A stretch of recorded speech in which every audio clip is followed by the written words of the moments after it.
Linda Thielfoldt, and I have a Longarm Lifeline for you today dealing with sashing using blue painter's tape. I took the blue painter's tape and I laid it on my cutting mat using the lines on there to make sure that it's straight and even. I lay down a couple strips and using a Sharpie I mark in whatever desired increment you prefer. And then I take that blue painter's tape. Now I've pre-marked this painter's tape every inch, and on every other inch I've put a little X. Oftentimes they have a tendency to want to curl up on you, so it's always a good idea to put a little pin in to hold it in place. For demonstration purposes, I've marked the sashing on this quilt, if you will, and I'm going to place my painter's tape on either side of the sashing.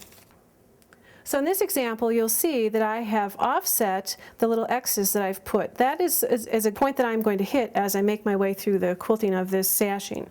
So you can see the little X on the painter's tape here, and the opposite side I have staggered. I've dropped it down, so I'm going to be alternating hitting that X. So I've brought up my bobbin thread and taken a couple locking stitches, and now I begin. And my goal is to travel from here, from one X to the next. Okay? And it's often difficult to go in a perfectly straight line, so let's not. All right? So we're just going to do kind of a little meandering line towards the X, traveling towards the X. And what we're making here is in essence a V, or it could be considered a W. And I'm going to make my way all the way down the sashing.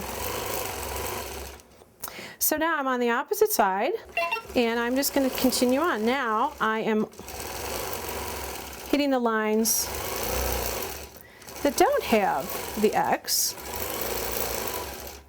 and I'm just putting a little gentle curve in there, not really paying too much attention to that, just kind of a slight little meandering line.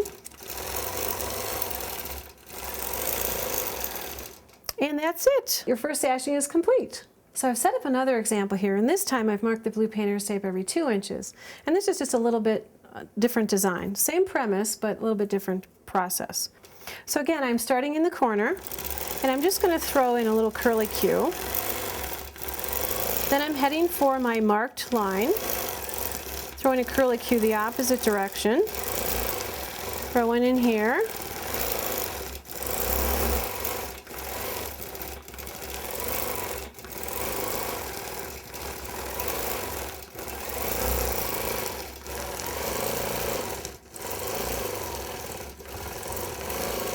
Working my way all the way to the end.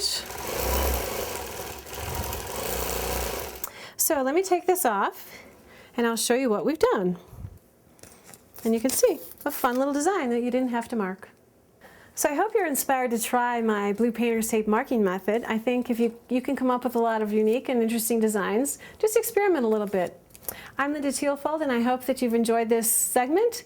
And remember, Gammill helps you realize your dream.